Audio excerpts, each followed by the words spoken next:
तभी पता चलता है कि जयदेव ही ये सब कर रहा था। ये देख अंबिका बेहोश हो जाती है। उसके बाद पुलिस वाले से गांव वाले बताते हैं कि गांव की सारी लड़कियां गायब हैं और वो सरपंच भी गायब है। तब यहाँ पुलिस वाले का सारा शक उसी सरपंच पर जाता है कि ये जयदेव ही कुछ कर रहा होगा, इसलिए वो सबसे पहले जांच करने के लिए उस खंडर में जाता है। यहाँ अब अंबिका को होश आ जाता है, जिसे एक औरत ने बचाया था।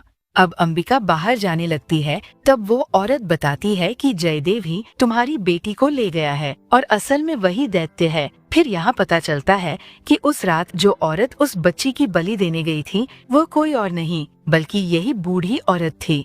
वह बताती है कि उस रात मैंने उस बच्ची की बलि देने से मना कर दिया था और मुझे पता चल गया था कि काली माँ के आशीर्वाद से इस घर में जो भी बच्चियों का जन्म हुआ था वह उस दैत्य को मारने के लिए हुआ था, लेकिन ये गांव वालों के कहने पर उस घर के मालिक ने अपनी ही बच्चियों की बलि देनी शुरू कर दी ताकि वो दैत्य अपना वंश आगे न बढ़ा पाए। और जब मैंने बलि देने से मना कर दिया तो उस बच्ची की बलि उस जयदेव ने दे दी थी। साथ ही वो औरत बताती है कि उस जयदेव ने गांव वालों के सामने मुझे डायन साबित कर दिया था और आज तक मैं ऐसे ही भटक रही हूँ। यहाँ पुलिस वाले से जयदेव मिलता है और पुलिस वाला उसे सच पूछता है तो जयदेव बताता है कि मैंने ही उस समय बच्ची की बलि दी थी, जिससे गांव वालों को लगा कि मैं गांव को बचाता रहूंगा। पर एक रात वह दैत्य मेरे पास आया और उसने मुझे जिंदा छोड़ने के लिए एक शर्त रखी। उसने बोला कि अब से इस परिवार में जो भी बच्ची पैदा होगी उसकी बलि नहीं दी जाएगी, क्योंकि उसी से उसका वंश बढ़ेगा,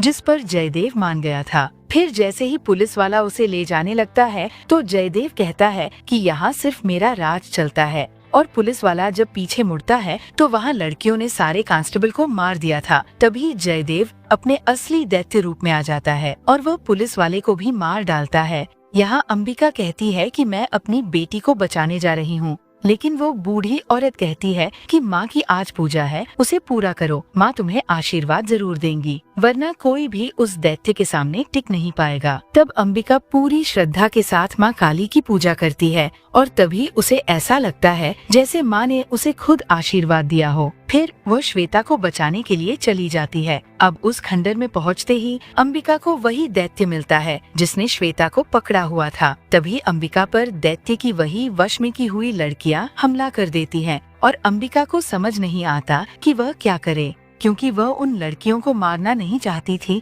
तभी वह एक लड़की को पीछे हटाने की कोशिश करती है और उसके सर पर हाथ रखते ही वह लड़की वशी से बाहर आ जाती है। ये देख अंबिका सब लड़कियों के सर पर हाथ रख देती है, क्योंकि अब उसके पास माँ का आशीर्वाद था, जिसके बाद वो सारी लड़कियाँ वशी से बाहर हो जाती है।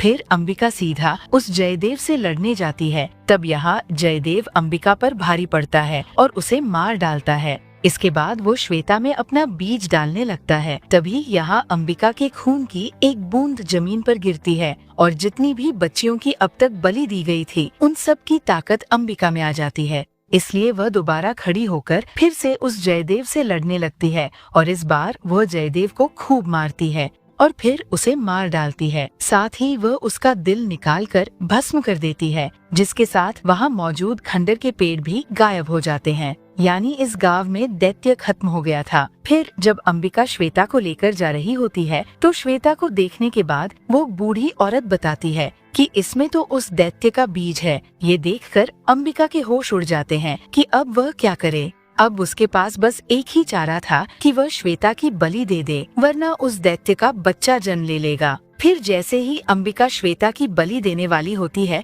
तो वहाँ एकदम से चमत्कार होता है और जिन बच्चियों की बलि दी गई थी वह सबको दिखने लगती है। फिर वो बूढ़ी औरत आकर चेक करती है तो पता चलता है कि अब श्वेता में कोई बीज नहीं है। ये देखकर वह माँ काली का धन्यवाद करती है। तभी श्वेता को होश आता है और अंबिका भी खुश हो जाती है।